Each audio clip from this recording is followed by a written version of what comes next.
I mean, I am curious to know about more about like your role and you how you fit into NTCA and what it is that you do in terms of connecting to ISP Mm, providers.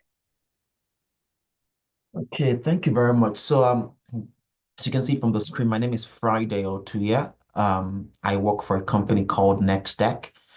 Nex-Tech is a rural broadband internet sort of service provider in the western part of Kansas, which is very, very rural. You know, the eastern part of Kansas, you have Kansas City, and the southeast, you have probably, or south central, Wichita and the others. But when you come to the west, it's very rural, ag-based and, energy-based sort of economies. So that's the kinds of communities we serve. Um, been working on this role for just over a year, so not been that long, but I represent the company, before I say members of the public, our communities, government folks, industry groups like the NTCA. I administer some loans and some grants on behalf of the company. I I sort of execute any project as needed. So sometimes we want to execute a community-based project. I sort of take that up sometimes and sort of work to see how we can improve the community we serve. Because at Nex-Tech, yes, we're a broadband provider. We started as a cooperative, and at our core, we're still kind of a cooperative, but we do business as Nex-Tech, to serve the communities. Um, in terms of the subject matter, the digital divide and everything that pertains to that, there is obviously a divide, because when the rural areas and the urban areas, there are reasons why they are classified as separate and distinct. There are more job opportunities in the urban areas, quote unquote. There are more people in the urban areas. And if there are more people and more jobs, then there will be more services to service that population in the urban areas and the rural areas. Um, young people who are looking for opportunities tend to gravitate towards the urban centers. Internet service providers also follow people because you're serving people with the internet, not just providing internet to the space. So that's why I would say that's probably the foundation for the digital divide. It's not as if there is a deliberate intention to just choose urban areas for the sake of urban areas. It's because that's where most people live, or quote unquote, that's where you have a massive population. That's why service providers have historically followed that population. But from a next tech perspective, we started as a cooperative in the western part of Kansas, and our mission and our core purpose is to serve the communities of Western Kansas, with technology, and we've kind of stayed with that. We started out in the 1950s, as a telephone company at the time because there was no internet; it was telephone. And as time went on, we evolved with technology, and we're now into broadband. We offer technology as a service. We offer cloud phone services. We offer cybersecurity services. We offer creative solution services, which is like a small ad agency or PR agency, helping other companies to communicate better. We offer a bunch of other solutions too. We have what we call the Network Operations Center, right here in our footprint, where we are able to monitor the networks of other business entities out there, from their fiber connections on the ground to their business security locations and things like that. Essentially, we've evolved to serve the needs of rural America because we saw the need that, people out here don't get the best of service, from other providers. They don't get the best of attention from other providers, and that's why we do what we do. Um, in terms of the NTCA, we're a member of the NTCA, the Rural Broadband Association, because it enables us to, uh, or let me put it this way. When you hear rural America, most times the problems are kind of the same.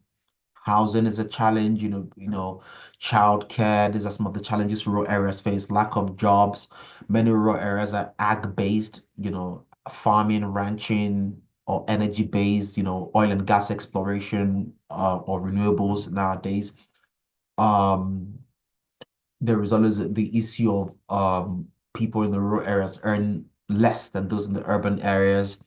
The jobs pay less than the urban areas. The areas are more remote.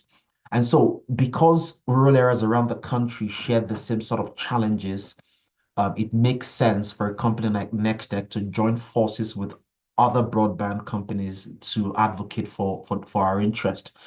And so that's why we are a member of the NTCA. And through the NTCA, our interest, our aspirations, our challenges, our goals, they are sort of articulated to the federal government and also the state government too. So when it comes to talking to our federal representatives, when it comes to learning about how other rural broadband companies are tackling some of the challenges they face, or providing better solutions to rural America, we can share ideas and share inspiration by being a member of the NTCA.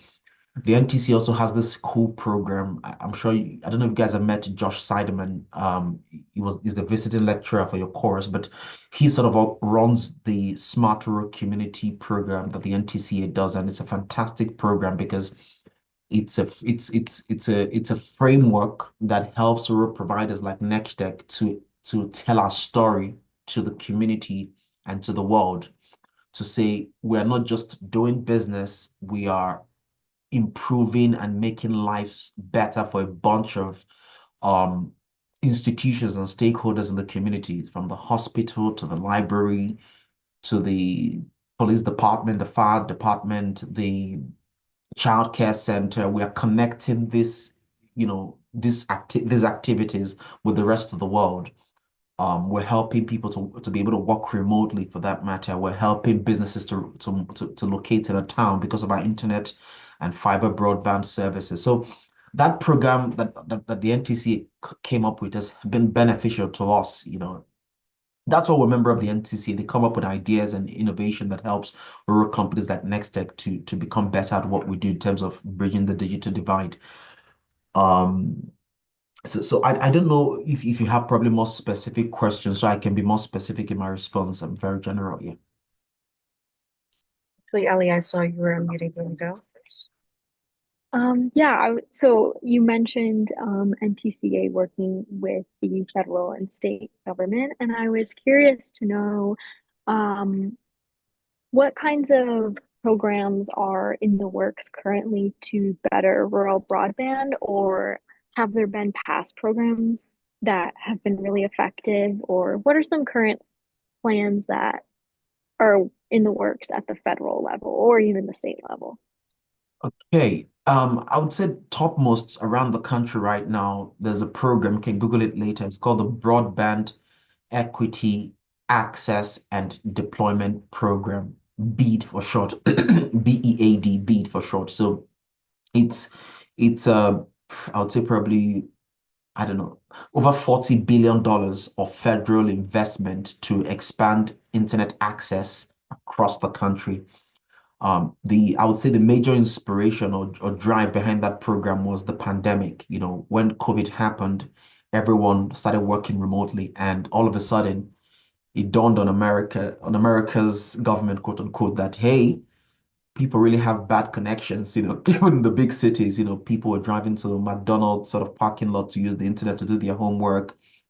Um, you know, the country didn't really appreciate the divide, until the pandemic happened. That was when it's like, okay, everyone is at home working, we need to be connected. And so both parties agreed that we need to do this. And so they agreed to vote this huge sum of money.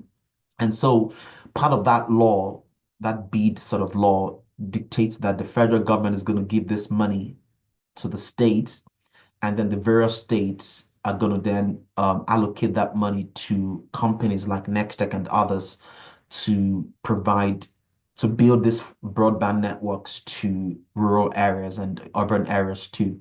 And so that's a major one that is currently going on right now. Across the country, there's been a lot of talk, a lot of activity. This is essentially, if I want to put it in context, I don't know if you guys know about the interstate highway. Um, Basically, I don't know, in Kansas, we have I-70 and I think I-35 or something. I lived in Wyoming for a while, so we had I-80. I think Colorado, they had I-25 that goes from Colorado to, I don't know the one you have in your state, but this is basically the artery of America. It connects the east to the west, the north to the south. So that is how compare when that this sort of road infrastructure was being built to this internet's build right now. This is basically the broadband highway of America. It's the the highest level of investment in broadband, you know, connectivity in the history of the US. There's never been this much money being pumped into the internet and connectivity and bridging the digital divide. And so you will hear slogans like the hashtag internet for all. If you check on LinkedIn or if Facebook, hashtag internet for all, because it is believed that with this level of investment, every American, irrespective of income or background or race or ethnicity or location, should be connected to the internet and be able to access what the World Wide Web has to offer. Be able to learn skills, should be able to do a bunch of things, learn. I mean, you guys are in a different state. I'm in Kansas. We're having a video call. We're learning, and so that's what this money is meant to do. So you can probably research that more. It's going on right now, and the NTC has been at the heart of that. Just giving companies resources, information, guidance to help us know how to best apply or how to best navigate the program because it's if it involves government and if it involves money, it's always not a straightforward thing. There's always requirements and benchmarks and things and loops hoops to jump through and things like that. Um, and others I can think of in the past, we've had also the what's it called? We've had programs from the US Department of Agriculture, like the Reconnect program. It's a federal funding to build broadband to predominantly rural. In fact, I think, yeah, rural areas because the US Department of Agriculture serves mostly rural parts of the country. That's where you have the agricultural sort of produce being produced from. So so that's the Reconnect program has been another huge one. Um in the past too, there was this I don't want to complicate my explanation. The BEAD program I talked about is being administered by the NTI. The NTI is the National Telecommunications Something Administration, NTI. They're administering the BEAD program. In the past, the Department of the Treasury, which is like a separate department under the federal government, administered a separate program called Arpa, the American Rescue. It's American Rescue. There's been a couple of programs that the Department of the Treasury has executed. That was also post-pandemic too, to connect, parts of the country. And prior to that, the FCC had CAF2. CAF2, is it CAF2? I think so. No, there's been a bunch of other programs, in the prior years during the time of Obama and the others to connect, Americans with the internet. So it's not a new thing. Everyone is sort of, people have, stakeholders have always known that this is a problem or a challenge. It's always been a question of the will to do it, because businesses, for the most part, will always invest. It's called investment because they want to make a profit. They want to, so they're putting money, having made a decision that they're going to make a profit from it. It's the government that sometimes makes investment for the public good without any thought of, oh, if we're putting $1 million, we want to get 2 million out of it. The government doesn't operate like that. And so the private sector has been building and connecting Americans based on their perceived business sort of needs. But the governments in the last 5 years or thereabout have, um, you know, done a lot more considering what the pandemic has revealed, done a lot more to connect Americans with some of these programs that I've talked about. Um, yeah, so there are still challenges, I don't want to get into the weeds of some of these programs. It's always a tricky one when you begin to look at permitting, the right to dig the ground and put fiber, the right to folks will stop me and say, Friday, why don't Nex-Tech, give us fiber internet in this community? And I try to make it simple. It's not as easy. It's not a straightforward thing like, what, just call all our staff. You know what? Go out and begin to dig the ground and put fiber there and connect that community. It's not a very straightforward process. There is permitting, there is licensing, um, and a bunch of other things that go into provision of the internet. So when people say the digital divide, it's not a decision by one person to say, you know what, we're not going to serve rural America. Like I said, there are a bunch of other factors that go into play that then makes it harder to serve rural America. So I'm gonna leave it there. Yeah. Great. That was a great answer. Thank you so much. And I just kind of had like two follow-up questions based on the response. My first one was, well, I'll just ask the first one and let you respond. But so you kind of talked about licensing and getting permits within the community that Nex-Tech serves. Would you say that another large barrier that people face in order to get broadband, would you say that one of those barriers is affordability and cost?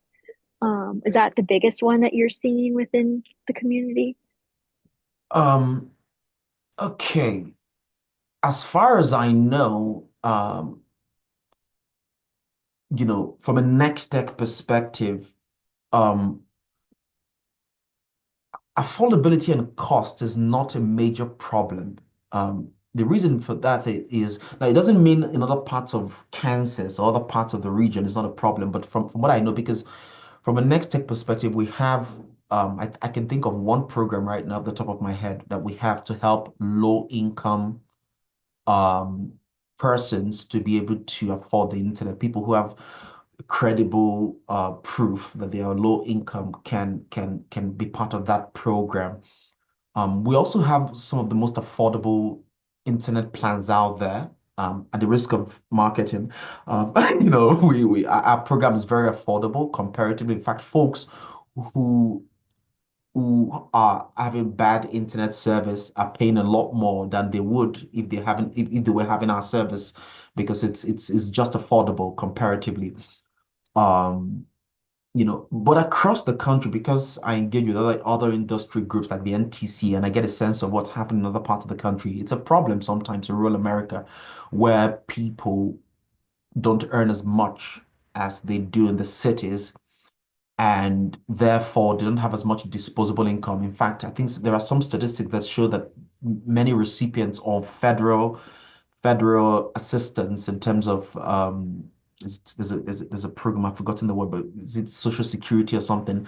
People who get those paychecks from the federal government, they don't have as much flexibility. So if they get a $10 or $20 increase in their cost of living, they don't have extra funds to pay for that. It's that tight for their budget in terms of their budget. So for those people, definitely it's going to be a challenge, affording some internet packages. But we try our best, in the northwest part of Kansas and the central part of Kansas where we have our footprint to make sure that our customers get the best for the most reasonable at the most reasonable cost. Um, I don't know if I've answered your question effectively, because I was sort of thinking about, my initial response. But you mentioned affordability, and then there's another point you mentioned. I think I missed that, please. Oh, you answered it. I was just kind of curious, like what it looked like within Nex-Tech's community. Mhm. Um, and you answered my other question regarding like what I guess just how affordability plays into being able to access broadband. But yeah, that I was, Mm. yeah, I think Teresa has a question. Okay, yeah. And I'm gonna try to make this quick because we may have to leave in 5 minutes to head to our next class. But a question that I had was, I mean, you talk about the BEAD program and you compared it to like the interstates, which was a great analogy, by the way. But of course, that makes me think that like in order for us to start seeing, uh, countrywide, internet access, it's going to take at least like a generation or a long time. This is a long-term investment. So what do you think are some short-term solutions, for people, um, locally, like say if we're looking at college students who are struggling with access off campus, uh, like have you heard of kind of like workarounds for that? I hope that makes sense. Essentially, I'm just kind of looking at like uh, well, what about right now? And like Mhm. what has there been anything in the work to like provide immediate solutions, or is that kind of like a question that maybe you're also asking yourself? Um, okay, in terms of a short-term fix, firstly, there was this federal program called the Affordable Connectivity Program. That's literally the name, Affordable Connectivity Program, ACP. So, I think it was again, it was some sort of federal money that was allocated to help people who couldn't afford the internet to do so a couple of years ago, but as it's the case with the federal government, the money ran out. And so the program wasn't reauthorized again. So I would say when the program was mainstream, when it was happening, we had that was a short-term sort of fix for helping people afford the internet. In terms of general connectivity, what Nex-Tech has done within our footprint is to have um, a bunch of free public Wi-Fi services. I would say right now, I think I was looking through that list yesterday. We have, I would say, well over 100 different free Wi-Fi spots across Northwest and Central Kansas. These are places where anyone and everyone can go to and access the internet, from libraries to religious centers to civic centers to playgrounds and parks. Um, and so we use that as a platform to say, you know what, you don't have the internet at your home. If you go to the library, you will definitely have internet there, courtesy of Nex-Tech. That's a short term, that's what we can do independently on our own. Um, in terms of general proposal, I don't know. At some point, I think it's a matter of time as the internet continues to become more pervasive in our lives. It's inevitable that somehow it's going to all connect together. That's what I think. I think even areas that are not connected at this point, by virtue of maybe federal funding or the free will of service providers, or a combination of both, or just it's like electricity, at some point, it just makes sense that when you're building a home, you're going to have broadband as part of that package because it's part of the infrastructure of the home.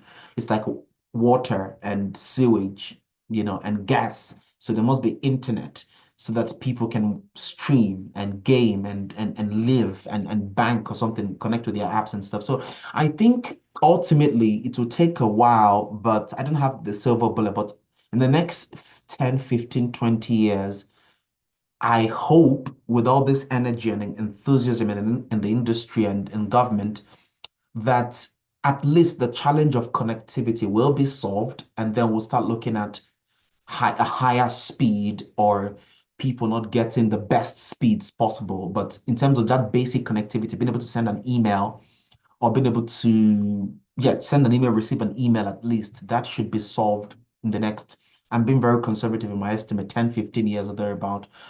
Um, I hope I've answered your question to the best of my ability. You did 100%, and I think that's an amazing thing to think about, a home not being able to be sold, without uh, internet access, just as it's being sold with like water and electricity.